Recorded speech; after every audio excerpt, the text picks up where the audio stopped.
and welcome to my informative demonstration. Today we'll be talking about euthanasia. In my audience we have Michaela, Dominic, Sydney, Joe, and my camera person is Devin. There's never a good time in life to talk about euthanasia. But when the time comes, it's important to be well informed. Euthanasia is a painless end of life from suffering due to a terminal illness or a painful, incurable condition. Some people like to refer to it as physician-assisted suicide, which according to the American Academy of Hospice and Palliative Care, suicide is hurtful and offensive to these patients, as they are not dying by choice, but because of an illness. Physician-assisted death is defined as suicide legally, morally, or ethically. Patients are already dying and therefore are not choosing death over life. And those facing a terminal illness do not want to die, but are actually in the process of dying. As it stands today, in 2018, there are 7 states that are legally allowed to have prescribed medications in order to die. In 2016, Colorado. In 2017, the District of Columbia. 2019 was Hawaii. Oregon was 1997, which was the first. And in 2013, Vermont. Washington is also a state that is legalized as of 2009, but the physicians there, it has to be voluntary. They are not mandated by law to prescribe medications in order for someone to have an assisted euthanasia. Montana is also a mandated state, but you have to go to court in order to be permitted to use medications there. As we look further into euthanasia, we're going to talk about how the religious groups perceive euthanasia. First, we're going to look at Catholic. Catholics believe that all life is God-given, and birth and death are part of that creation and should be respected. No human, including one's own self, has the authority to end life, and euthanasia is to say that life is not worthwhile. Euthanasia is a grave violation of the law of God. Pope John Paul II says in 1995 that you shall not kill, and since then has stood by his words. When we look into Judaism, they have a different view on what life means to them. They believe that one must struggle until they take their last breath. Life is sacred, and it is wrong to shorten or hasten human life. Doctors have no duty to extend life, but most to preserve it, meaning you can use medications if you can then live a longer life, but you shouldn't use medications to take life away. It is very much approved in the Jewish religion to pray over pain and suffering, which is very acceptable. They believe that euthanasia in any form is murder, and that every moment is considered equal.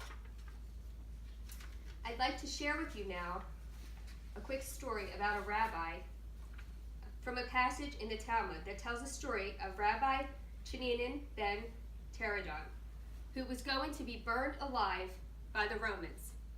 His followers were with him, and as the building burned down, they begged of him to take a deep breath and breathe into the smoke to end his suffering. But he refused to inhale the flames, and he said that it is better that he who gave him his soul should take it rather than he should cause injury to himself. The Buddhists have a different view on euthanasia.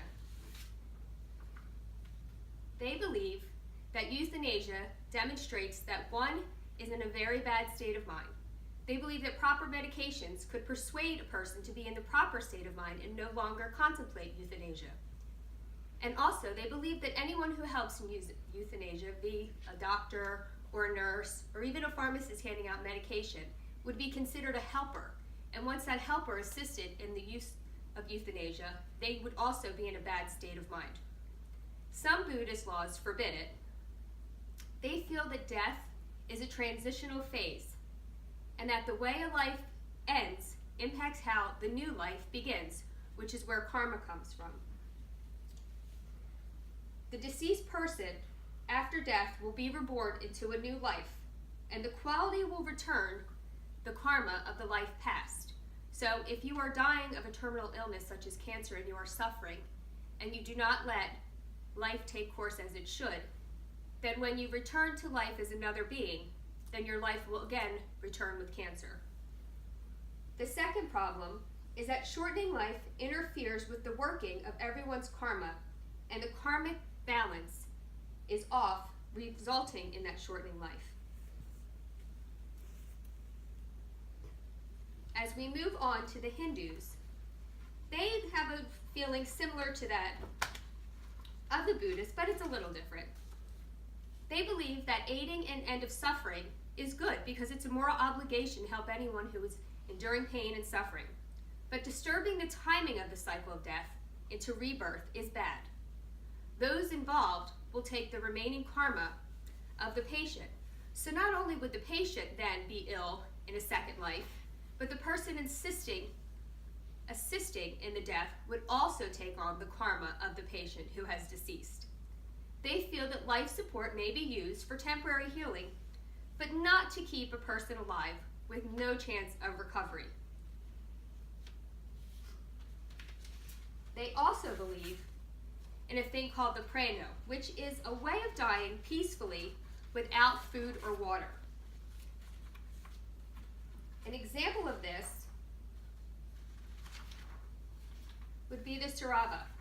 He was a Hindu leader born in California, and he took his life by prana in November of 2001 after finding out that he had an untreatable intestinal cancer. He decided he would receive low amounts of pain medication to subside his pain while only drinking water. In doing so, he survived for 32 days and then later surmised to his fast. I had a personal experience with this a couple years ago when an aunt of mine had a stroke at the age of 95. She chose, because the stroke had made it impossible for her to speak or swallow, but she was cognitively there, she decided that she would just go home and live her last days without food or water. We stood by her side and gracefully watched as she put her affairs in order in every other way, and it took her 7 days to pass. It was a very peaceful death, and I thought she showed great courage. And now at this time, I'd like to share just a brief video with you of a brave young lady who also decided that euthanasia was the right decision for her.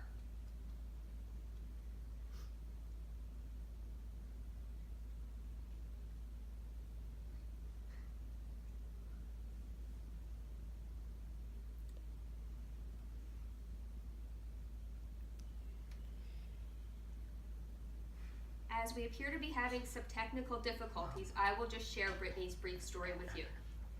Brittany was married in September of 2012 to her husband. And in January of 2014, she was diagnosed with an incurable brain tumor.